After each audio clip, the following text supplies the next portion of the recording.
Welcome to our channel 100% knowledge with success. Video देखने से पहले चैनल को सब्सक्राइब कीजिए और बेल आइकॉन दबाइए। गुड मॉर्निंग स्टूडेंट्स, मैं Yash Husaini BSc final year की फिजिक्स क्लास में आपका स्वागत करता हूं।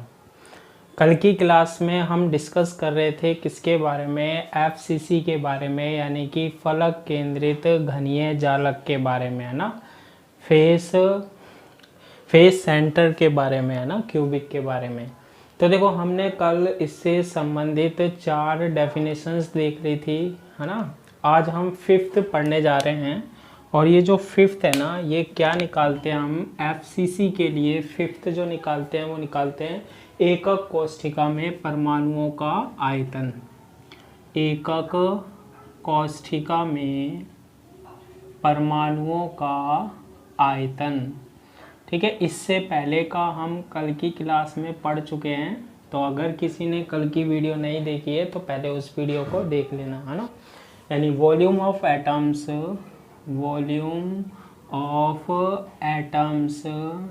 पर unit cell, volume of atoms per unit cell. तो देखो, कोष्ठिका क्या होती है, एकक कोष्ठिका। ये हमारे पास एक घन है, ये एकक कोष्ठिका ही होती है हमारे पास, है ना, जो हम पढ़ते आए हैं अभी तक। तो ये जो एकक कोष्ठिका होती है, इसमें परमाणुओं का आयतन निकालते हैं। परमाणु को हमने कल भी बताया था, ये परमाणु जिसकी रेडियस कितनी होती है, आर होती है, त्रिज्या आर होती है, और ये कोष्ठिका के 8 कोनों पर तो होती है, साथ में परमाणु जो होते हैं वो कोष्ठिका के 8 कोनों पर तो होते हैं और कॉर्नर पर होते हैं, और साथ में कहाँ होते हैं, एक एक फलक पर भी होते हैं ना। तो देखो, एकक कोष्ठिका में परमाणु का आयतन कैसे निकालते हैं। एक परमाणु का आयतन क्या होगा, वॉल्यूम क्या होगा एक परमाणु का। तो एक परमाणु का आयतन होता है 4/3 पाई आर क्यूब। गोल होता है ना, गोला होता है परमाणु, ठीक है। तो इसका आयतन कितना होगा, 4/3 पाई आर क्यूब होगा। और टोटल परमाणु या एटम्स कितने होते हैं एकक कोष्ठिका में, ये हम कल की क्लास में पढ़ चुके हैं। कितने होते हैं, 4 होते हैं, ठीक है। तो इसको हम सोल्व करते हैं, तो v = 16/3 पाई आर क्यूब। अब कल हमने r और a में रिलेशन पढ़ा था, और जो हमारे पास r की वैल्यू आई थी, ठीक है, वो कितनी आई थी हमारे पास, a = क्या आया था। पहले तो हम यही कर लेते हैं, a की वैल्यू निकली आएगी तो r आ जाएगी। a = आया था 4r/√2। तो r की जो वैल्यू आएगी ना यहाँ से, वो कितनी आएगी, √2 × a कितना 4 आएगा। तो v = 16/3 और क्या पाई, और इसमें हम किसकी वैल्यू रख देंगे, r की वैल्यू क्या है, a√2/4 की पावर कितनी, 3। अब इसको हम क्या कर लेते हैं, सोल्व कर लेते हैं। इसको सोल्व करते हैं तो कितना आएगा, 16/3 × पाई a³ √2 और ये 4 कितना हो जाएगा, 64 हो जाएगा, ठीक है। कितना हो जाएगा ये हमारे पास, 64 हो जाएगा। और सोल्व करते हैं, देखो 16/3 और ये हो गया पाई × a³ √2 हो गया, इंटू ये √2 कितना हो गया, 64। जैसा आप सोल्व करना चाहो। तो ये 16 से कितनी बार डिवाइड हो गया, देखो 16 × 2 32, और 32 से कितनी बार डिवाइड हो गया, 2 बार। तो हमारे पास ऊपर क्या बच रहा है, देखो न्यूमरेटर में क्या बच रहा है हमारे पास, पाई बच रहा है।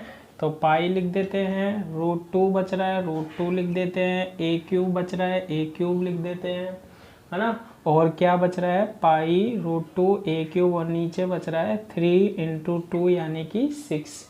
तो कितना होता है, पाई √2/6 a³।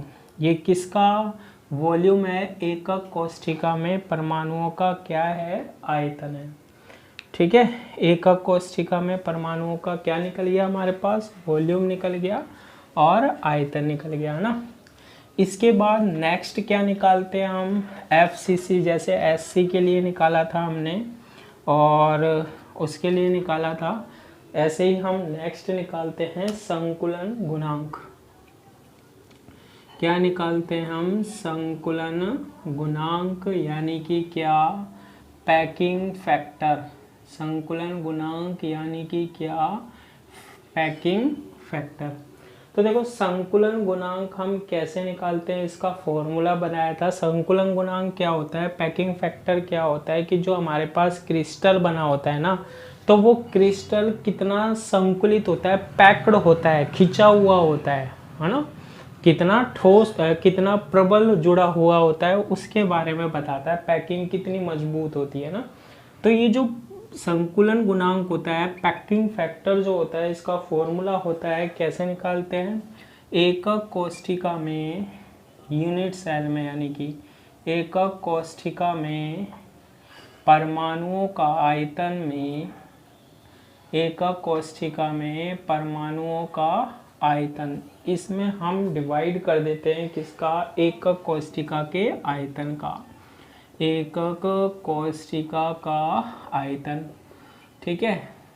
अब अभी मैंने आपको बताया था packing factor is equal to एकक कोष्ठिका में परमाणु का आयतन। देखो मैंने अभी मिटाया नहीं है, नीचे लिख रखा है π√2 a की पावर 3/6 होता है। लिख देता हूँ मैं, π√2 a की पावर 3/6, है ना। और एकक कोष्ठिका का आयतन कितना होता है, एकक कोष्ठिका का आयतन, एकक कोष्ठिका क्या होता है, घनी तो होता है। देखो ये घनी तो है, एकक कोष्ठिका ही तो है ये, है ना। तो इसका जो आयतन होता है, वॉल्यूम होता है, वो कितना होता है, A3 A³ होता है। लंबाई इंटू चौड़ाई इंटू ऊंचाई से निकाल सकते हो आप, भुजा क्यूब बोलते हैं जिसे, है ना।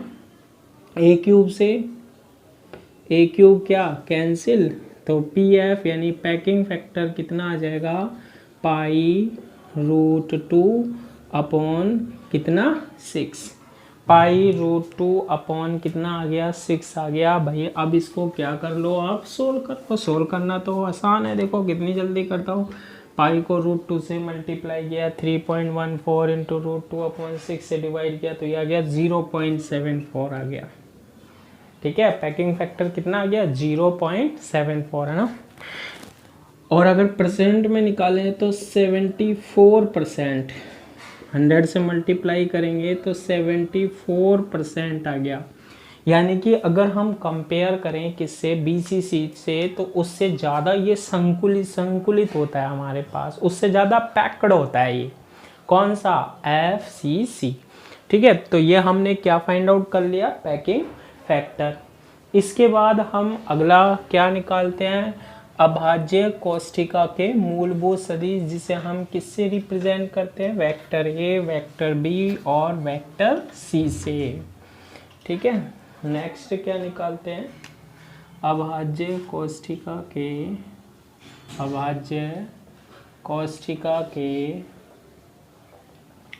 मूलभूत सदिश, अभाज्य कोष्ठिका के मूलभूत सदिश यानी कि फंडामेंटल वेक्टर। ठीक है, fundamental vector of primitive cell, fundamental vector of primitive cell. तो देखो इसको निकालने के लिए, देखो ये हमारे पास क्या है, समझ लेना आप, ये क्या है हमारे पास, एक कोष्ठिका है। क्या है हमारे पास, कोष्ठिका है। अब इस कोष्ठिका में क्या किया मैंने, इसका नाम दे दिया, नामकरण कर देते हैं EFGC, जो भी है व्हाटएवर, है ना। अब देखो इसकी जो हमारे पास भुजा है, क्योंकि क्यूबिक पढ़ रहे हैं, क्यूबिक में लंबाई चौड़ाई और ऊंचाई यानी x अक्ष, y अक्ष और z अक्ष की जो लंबाई होती है वो इक्वल होती है। तो लंबाई भी यही होगी, चौड़ाई भी यही होगी और ऊंचाई भी यही होगी घन में। ठीक है, ये भी हो गया। अब हमें निकालना क्या, अभाज्य कोष्ठिका के मूलभूत सदिश, वो होते हैं A वेक्टर, B वेक्टर और C वेक्टर। इनकी वैल्यू को हमें क्या करना है, फाइंड आउट करना है। इसके लिए मैं ये जो आप देखो, ये जो हमारे पास एक कोष्ठिका है, इसके कितने कॉर्नर हैं, 8 कॉर्नर है या नहीं है। किसी भी एक कॉर्नर को इजी बनाने के लिए मैंने इस कॉर्नर को क्या मान लिया, मूल बिंदु मान लिया, ओरिजिन मान लिया। क्या मान लिया, मूल बिंदु मान लिया, ओरिजिन मान लिया। इस से ये आ रही है ना रेखा, इसे मैंने मान लिया यहाँ पर क्या, एक्स एक्सिस, दूसरा हमारे पास वाई एक्सिस, और तीसरा हमारे पास जेड एक्सिस। तीनों परस्पर क्या होते हैं, लंबवत होते हैं, परपेंडिकुलर होते हैं। तो एक्स एक्सिस, वाई एक्सिस और क्या मान लिया हमने, जेड एक्सिस। इसमें तो कोई प्रॉब्लम होनी नहीं चाहिए। देखो एक्स ये मान लिया, वाई इसके परपेंडिकुलर, और जेड, और एक्स वाई जेड क्या होते हैं, परपेंडिकुलर होते हैं, लंबवत होते हैं ना। अब देखो क्योंकि ये फलक केंद्रित है, तो फलक केंद्रित में हमारे पास हर फलक पर क्या होगा, एक परमाणु होगा, है ना। फलक केंद्रित में फेस सेंटर में हर फलक पर, हर फेस पर कितने परमाणु होते हैं, हर फलक के केंद्र पर एक परमाणु होता है। और 6 फलक होते हैं तो 6 फलकों के केंद्र पर एक एक एटम होता है, एक एक परमाणु होता है। तो हम 3 ऐसे परमाणु लेते हैं, 3 ऐसे फलक लेते हैं जिस पर वो तीनों लंबवत हो, है ना। तो देखो इसके लिए मैं क्या कर रहा हूँ, जैसे एक ये वाला फलक दिखाई दे रहा है आपको, ये वाला फलक, ये वाला जिसे मैं डार्क कर रहा हूँ ना, ये वाला फलक, इसका केंद्र पर एक एटम होगा या नहीं होगा, यहाँ होगा, ये होगा। चलो इसे रेड कर देते हैं हम। देखो ये होगा एटम, ये होगा, गई बात समझ में, ठीक है। एक हम यहाँ ले लेते हैं, इसके लंबवत आए, जिससे अब ये फलक दिखाई दे रहा है, ये वाला, इसे भी डार्क करेंगे भाई, ये बुरा मान जाएगा। देखो इसे भी डार्क करना पड़ेगा, एरिया। अब देखो इसका भी हमारे पास क्या होगा, सेंटर, केंद्र पर ये हमारे पास, यहाँ मान लो ये इसे भी पूरा करेंगे लाल, ये, और ये फलक के केंद्र पर, ठीक है। अब तीसरा और रह गया हमारे पास। तीसरा देखो ये नीचे वाला फलक दिखाई दे रहा है, ये फलक है क्या, यही तो है, ऐसे 6 फलकों से मिलकर बना होगा कोष्टिका या घन। तो इधर भी हमारे पास क्या होगा, एक एटम होगा केंद्र पर। तो ये हमने मान लिया कहाँ है, केंद्र पर है, ठीक है। और ये तीनों क्या होंगे, परपेंडिकुलर होंगे, देखने से भी पता लग रहा है, देखो, है ना, लंबवत। अब देखो इसको मैं मान लेता हूँ क्या, इस वाले को वेक्टर ए, सदिश ए से रिप्रेजेंट कर दिया। किससे रिप्रेजेंट कर दिया हमने, वेक्टर ए से रिप्रेजेंट कर दिया, ठीक है। इस वाले को मैं मान लेता हूँ, ये वाले को वेक्टर बी से रिप्रेजेंट कर दिया, और इस वाले को वेक्टर सी। यानी इस ओरिजिन से, यहाँ से ये, इसकी डिस्टेंस होगी ए, इसकी डिस्टेंस बी, और इसकी डिस्टेंस सी। और साथ में डायरेक्शन जो है वो किसको रिप्रेजेंट करता है, हमारे पास वेक्टर को रिप्रेजेंट करता है। डायरेक्शन किसको डायरेक्शन वेक्टर जो होता है ना, वो किसको रिप्रेजेंट करता है, डायरेक्शन को, ठीक है। अब देखो इनका नाम और ले लेते हैं। इसका नाम दे देते हैं हम, सपोज कीजिए एम, इसका एन, और इसका पी, ठीक है। अब हमें ए वेक्टर, बी वेक्टर और सी वेक्टर की क्या करनी है, वैल्यू को फाइंड आउट करना है। तो सबसे पहले हम ए वेक्टर की वैल्यू को फाइंड आउट करते हैं, सदिश ए को फाइंड आउट करते हैं। सदिश ए क्या है, ये ओ एम, यहाँ से यहाँ तक की डिस्टेंस और दिशा है।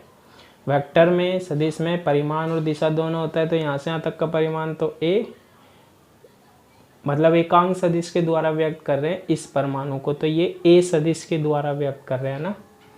तो ए वेक्टर जो है ओ एम सदिश है, ओ एम सदिश है, ठीक है। तो इसका मान क्या होगा, देखो इसकी जो भुजा है ना वो कितनी है, सारी ए है, लेकिन ये ध्यान रखना ये ए बी और सी ये क्या बता रहे हैं, वेक्टर बता रहे हैं ना। तो ए वेक्टर ओ एम सदिश है। अब हमें ओ एम सदिश का मान निकालना है, तो ओ एम सदिश का मान निकालने के लिए देखो मैं यहाँ से एक ऐसे ड्रॉ करता हूँ इसे, ठीक है। इसको हम ऐसे ड्रॉ करते हैं यहाँ से यहाँ पर, और ये तो सेंटर पे होता है। तो ये डिस्टेंस कितनी होती है भैया, ये वाली डिस्टेंस कितनी होगी, ये पूरी कितनी है, ए है, तो ये होगी a/2, ये होगी a/2 होगी। अब देखो मैंने आपको बताया था त्रिभुज का नियम, ट्राइंगल, यदि ये वेक्टर a होता है, ये वेक्टर b होता है और अपोजिट डायरेक्शन में c होता है, तो c = होता है a + b होता है, ठीक है। अब देखो ये अगर ऐसे है तो इसको हम ऐसे लिख लें और इसको ऐसे लिख लें, हम रेड से मार्क कर देता हूँ। अगर OM इस दिशा में है, ये C को रिप्रेजेंट, तो बाकी दोनों कैसे होने चाहिए, एक ही डायरेक्शन में होने चाहिए। देखो लगातार आ रहे हैं, तो OM किसके इक्वल होगा, यही तो पता लगा होना चाहिए ना, OM किसके इक्वल होगा। तो देखो इसको कैसे लिख सकते हैं, ये जो पूरी डिस्टेंस है, ये वाली ये भी a होगी, सारी a होगी, तो ये कितनी होगी, ये भी a/2। अब इसमें क्या आएगा, OM सदिश, मान लो इसका नाम मैं दे देता हूँ R दे देता हूँ, तो OM सदिश क्या लिख सकते हैं, देखो किसके इक्वल होगा, बराबर होगा किसके, OR सदिश प्लस RM सदिश के, ठीक है, होगा। फिर A सदिश = OR सदिश, OR इसमें क्या होता है, परिमाण भी होता है, मैग्नीट्यूड भी होता है, प्लस दिशा भी होती है, डायरेक्शन भी होता है। तो देखो OR का परिमाण क्या होगा, OR का परिमाण क्या होगा, OR का a/2 तो परिमाण है, a/2 तो परिमाण है, कौन सी डायरेक्शन में, x अक्ष की, और x अक्ष की डायरेक्शन को हम किससे रिप्रेजेंट करते हैं, हाई कैप से। फिर इसके बाद आता है प्लस, फिर इसके बाद आता है RM, ये भी कितने परिमाण कितना है RM का, बताओ, a/2 है, तो a/2 लिख देंगे। अब डायरेक्शन देखो y अक्ष की डायरेक्शन में, और y को हम कैसे लिखते हैं, j। तो वेक्टर a = a/2 दोनों में से क्या आ रहे हैं, कॉमन आ रहे हैं, तो ये बन गया i + j। तो ये किसकी वैल्यू निकली आई, वेक्टर a की। इसी तरीके से हम वेक्टर b की इसमें निकाल सकते हैं और वेक्टर c की यहाँ पर निकाल सकते हैं, है ना। तो सारी नहीं निकालनी, अब आपको सीधा एज इट इज़ यहाँ पर सोल्व कर लेना है। तो वेक्टर b कितना आएगा, देखो वेक्टर b क्या है, OP है, OP सदिश है, और वेक्टर v की वैल्यू a/2। अब देखो ये आया था i + j आया था, तो अब a के बाद b आ रहा है ना, तो अगला आता है हमारे पास j + k आता है। वेक्टर c क्या आएगा, फिर वेक्टर c क्या है, ON सदिश है, और वेक्टर c जो आएगा ना a/2 आएगा। अभी देखो k आया था, k लिख दो, फिर k के बाद क्या आएगा, i। तो याद रखने का तरीका है, क्योंकि एग्जाम में नहीं निकालना सारा ना, तो पहले में देखो i j आ गया, दूसरे में j और k आ गया, और तीसरे में फिर k, फिर इसके बाद ये आ गया, पहला और दूसरा ये, फिर ये, और फिर इन दो के ग्रुप बन गए, बस ऐसे याद रख लेना। तो इस तरीके से हम a वेक्टर, b वेक्टर और c वेक्टर की क्या निकाल लेते हैं, वैल्यू निकाल लेते हैं। इसके बाद हम लास्ट इसमें क्या निकालते हैं, FCC में जो लास्ट हम इसमें फाइंड आउट करते हैं, वो करते हैं 8 नंबर, क्या कि अभाज्य कोष्ठिका का आयतन, यानी वॉल्यूम ऑफ प्रिमिटिव सेल, अभाज्य कोष्ठिका का आयतन, अभाज्य कोष्ठिका का आयतन, यानी कि volume of primitive cell, volume of primitive cell निकालते हैं ना। तो देखो इसको निकालने का फॉर्मूला मैंने आपको बताया था कि A.B×C होता है, फिर A.B×C, A की मान क्या होता है, देखो a/2 और क्या i + j, और फिर ये डॉट, फिर ब्रैकेट में लिख लेता हूँ B×C, B क्या है a/2 और j + k, जे प्लस के कैप। फिर उसके बाद सी आ रहा है क्रॉस ए अपॉन 2 और के प्लस आई कैप, के प्लस आई कैप। अब देखो a/2 बाहर आ जाएगा, मल्टीप्लाई हो जाएगा a³ अपॉन 8 और इसके बाद आ जाएगा आई cap plus J cap dot, और ये तो कहाँ है, बाहर है, और ब्रैकेट में कितना है जे कैप प्लस के कैप और क्रॉस गुना के कैप प्लस सी की वैल्यू क्या है आई कैप, तो ये आई कैप। अब देखो पिछली बार मैंने आपको जो हमने BCC में पढ़ा था, टाइम कम होने के कारण मैंने आपको छोड़ दिया था, भाई मैथ में आप करते हो कर लोगे, वैसे भी ये भी कर लोगे, सोल्व करके बता देता हूँ। फिर भी मैं देखो आपने जब क्रॉस गुना पढ़ा होगा तो उसमें आपने ये पढ़ा होगा, क्रॉस गुना में यहाँ बनाते हैं, देखो क्रॉस गुना में ये आई कैप होता है, ये जे कैप होता है और ये के कैप होता है। अगर क्लॉकवाइज एंटी क्लॉकवाइज डायरेक्शन में चलेंगे तो पॉजिटिव होगा इनका गुना, और अगर हम इसको ऐसे चलते हैं तो कैसा आता है नेगेटिव। ये डायग्राम देख के याद आ गया होगा आपको, ठीक है। तो देखो omega is equal to a³ upon 8, बाहर क्या है I cap plus J cap dot, इसको मल्टीप्लाई करते हैं, जे को क्रॉस गुना करो, जे क्रॉस के कैप, फिर प्लस आ गया, ठीक है, जे को क्रॉस गुना करो आई कैप से, जे क्रॉस क्या आई कैप, फिर के को करो के क्रॉस के, फिर के को करो के क्रॉस क्या आई कैप, ठीक है। अब देखना के क्रॉस के जो इक्वल होते हैं ना उनकी वैल्यू तो होती है कितनी, 0। कितनी होती है उनकी वैल्यू, 0 होती है, ठीक है। तो अब देखो इसको हम कैसे बनाते हैं, omega is equal to a³ upon 8 I plus J dot करना है बाद में, जे को मल्टीप्लाई करना है कैसे, तो ये इस डायरेक्शन में ही बढ़ रहा है, आई कैप जे कैप के इस डायरेक्शन में बढ़ेगा तो पॉजिटिव लेंगे, ध्यान रखना, ठीक है, और अपोजिट चलेगा तो नेगेटिव। अब ऐसे ही आ रहा है जे के तो आई, तो इसको लिख देते हैं आई कैप, जे क्रॉस आई, अब जे अब उल्टा चल रहे हैं आई, तो ये किस क्या है माइनस के कैप, तो ये आएगा माइनस के कैप, और के क्रॉस आई, के ये लिया और अगला ही जा रहा है आई, तो फिर वो किसके आएगा जे कैप। पढ़ रखा होगा आपने ये तो, है ना, कोई बड़ी बात नहीं है। अब डॉट गुना करते हैं, डॉट गुना जो होता है ना, अब जैसे क्रॉस गुना में तो सेम 0 होते थे, डॉट गुना में सेम जो होते हैं, जैसे आई कैप डॉट आई कैप मिल जाए तो इसकी वैल्यू होती है 1, जे कैप डॉट जे कैप की वैल्यू होती है 1, है ना।